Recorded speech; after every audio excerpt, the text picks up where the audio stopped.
in the process, I brought up the subject of the reptile aliens and my belief about the reptile aliens and what the ancient peoples of the ancient world, the Babylonians, the Sumerians, the Phoenician Canaanites, the Egyptians, especially the Sumerians, all the ancient peoples of the world talked about the reptile aliens.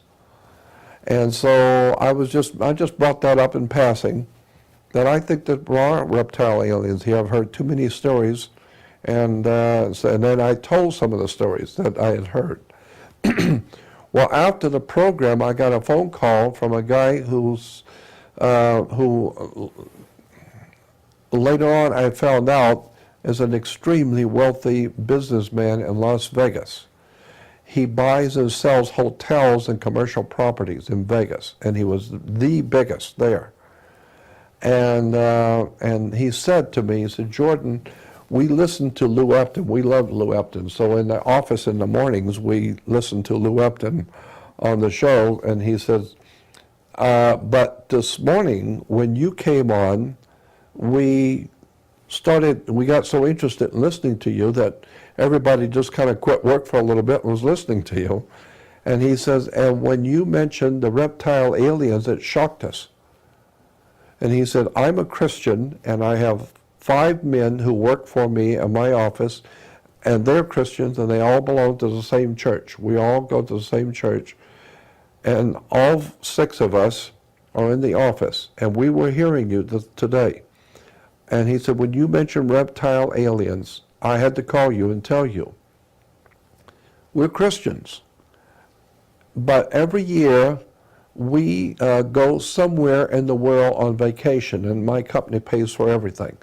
And he said, so I take, and all 6 families go together on a vacation somewhere. And he says, and last year, now this was like in '88, so he's talking about '87. And he said, last year we decided to go camping for a couple of weeks in Colorado. And he says, we were up in the mountains and we broke camp one morning, and we walked up to the top of this mountain. We were almost there anyway at camp, and then the next morning when we broke camp, we walked up to the top of the mountain to look over the lay of the land. And he said that out in the valley, we could see that there had been an area that had been cleared away. It was like a round area that had been cleared away. And there was a circle of people out there, and they were all wearing robes, and they were all holding hands and swaying back and forth, singing and chanting. You could barely hear them. But he said, but it was very quiet where we were. We could see that there was some kind of a ritual dancing or swaying back and forth in a circle. They were all holding hands. And there was obviously somebody in the middle, like a priest or something in the middle. And he said, this is out in the middle of nowhere. That these people are here with this thing that they're doing. And he said, we're up here in the mountains looking down on them. And he said, while we were standing there looking at them, all of a sudden, a second figure popped up out of nowhere. But it was bigger than the man that was in the middle. It's in the middle too, but it's much bigger. And it pointed up at us. And he said, and all the singing stopped, everybody stopped and pointed. And he said, we knew we'd been had. And he says, we didn't know what was going on, but whatever it was, it just popped in out of nowhere, pointed up at us, and everybody is now pointing at us. And he said, so we figured we better just get out of here. He said, when we turned around, it was standing behind us. That thing which was down there was already behind us. That's how quick it moved. He said, when we turned around to run, there was a reptile alien standing behind us. He said this thing was at least 7 to 7.5 foot, to maybe 8 foot tall, had a reptile man's head, but it was a reptile head. It was very muscular, looked like a human body on the ordinary of a human body, but a reptile body, extremely muscular. And he said, and it was looking at us, and he said, it cast some kind of a spell on us so that the children and the women, no one could move. we were like frozen. And he said, and even nobody could say anything, nobody could cry, nobody could run, nobody could do anything. And he said we were staring at it, and it was looking at us, but it had control over us. It had locked us so that we couldn't move, we couldn't scream, we couldn't do anything. And he said, and this thing was gazing at all of us, looking at the children, looking at the women. He said, this reptile alien, and he says, we're just Christians in a church, but we saw a reptile alien. This thing was not of this world. And he said this thing was looking at all of us, and then he said it looked at the men, and the look he gave us, we understood. He didn't say anything, but we knew. He was saying, I'm going to leave you alone. But when I leave here, you better get out of here. And he said, and he said the alien walked over like he was leaving, is gone. Just like they was gone. And he said when he was gone, the moment he was gone, everyone came back to life. And the babies were screaming, the women were yelling, screaming. Everybody came back to life, instantly. And he says, we ran like we were totally out of our minds, running back to the cars.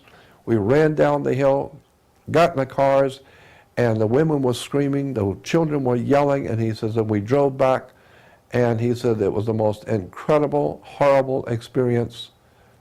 And he says, all the guys in my office will tell you, we saw a reptile alien in Colorado.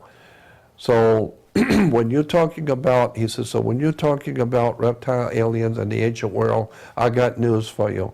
There's one we know for sure in Colorado. We saw him.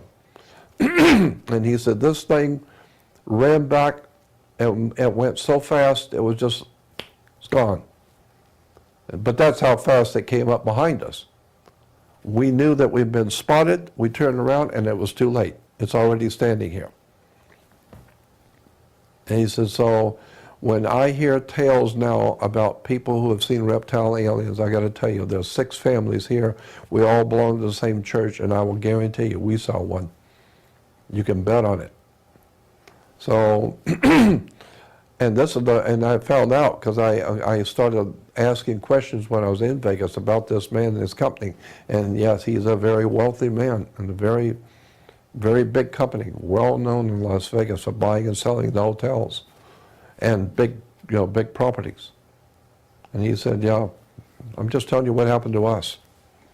And my suspicion, which may well be yours as well, Say it again. My suspicion, and it may well be yours as well, is that for every person who comes forward and reports a story, there are 100 others who don't. Oh, I'm probably right. You're probably right. Maybe 1,000 others who don't, because who's going to come forward publicly and say a story like that?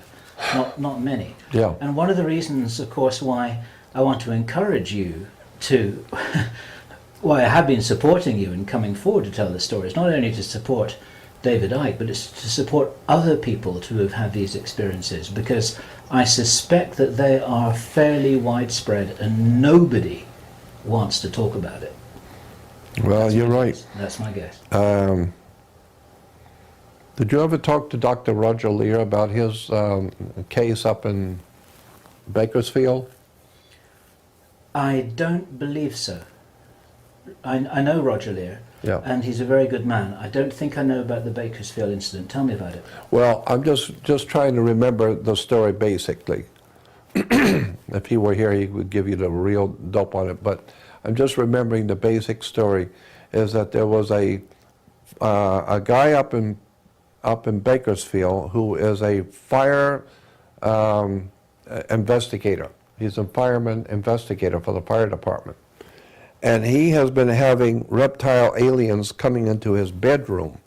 Him and his wife have had reptile aliens, he says, were coming into his bedroom. They didn't harm him, but he said, he was telling Dr. Lear, because he called Roger Lear, because Roger is noted for his work with aliens and Implants. And implants. And so Roger went up to see him, and this guy's with the fire department as an investigator, arson investigator for the fire department. And he said that the guy was saying that at night, him and his wife were in bed, and the wall facing them became like water. It looked like water. And reptile aliens walked through. And when they came through, then the wall came back up to a wall again. And he said that they stood there looking at him and walking around the room, and he said, we were so frightened out of our wits. We're just watching these reptile aliens walking around in the bedroom. And he said, then we feel this strange feeling again, and the wall becomes like a water. And I think it's interesting that that's the way, you know, what is it, Star Trek or whatever it is, the wall looks like water. Well, this is a long time ago. This guy was talking, this is a long time ago. And, and he said the aliens will walk back through again. So he said, so what they decided to do was they got a towel, large, big towels, which were the same color as the carpet. And I'm just trying to remember all of this from the experience, but they glued on the back or taped on the back aluminum foil, about 6 or 8 sheets of aluminum foil over and over on top of each other, and taped them on the towel and then laid it back over. So the idea was is that anything coming through that wall will not see the towel because it's the same color as the floor, and will walk, and the impression will be on the aluminum foil to prove that there was something in that room. And he said, and sure enough, these things come back. On a few days later, they came back and walked through and walked around and looked at him and her in the bed, and then walked back over and walked back through the wall again. And he said, I've got them. They stepped on the carpet, on the towel. And he said, yeah, and they pick it up, and you could see the imprint of the foot, the 3, I think he said there was like 3 fingers on the foot. And yet there was a piece of the nail was caught in the carpet. And they took that piece of nail and they called Dr. Lear and showed it to him. And they've had that little piece of a nail sent to, I don't know, Los Alamos or one of those big research laboratories, government research labs. And they said that this was, it was still alive. It was still living. It was a living tissue, and it was still alive. And that it was seemed to be growing. When they got it, as opposed to where it was now, it's grown in length, so it seems to be growing, even though it's not connected to the body. It's still growing. And so that's just one more story about reptile aliens. Did they get any analysis of what this... was this in the days of DNA tests when they could... Well, yeah, you know what? He was just telling me this off the cuff, you know, and he didn't go into much, because I guess we were talking about reptile aliens. He said, well, you know, I'm just having some investigation of something's going on right now up in Bakersfield. But they did get a footprint on the aluminum foil to show that there was something came through the wall, whatever it was. So these are, yeah, you're just confirming that these aren't apparitions. They're yeah, physical. these apparitions actually have weight. They have weight. Yeah, they have weight. Because they came through the wall, and their imprint is on the aluminum foil. Yeah, and they have some kind of interdimensional capability. Exactly, they have interdimensional capabilities that come through and walk back into.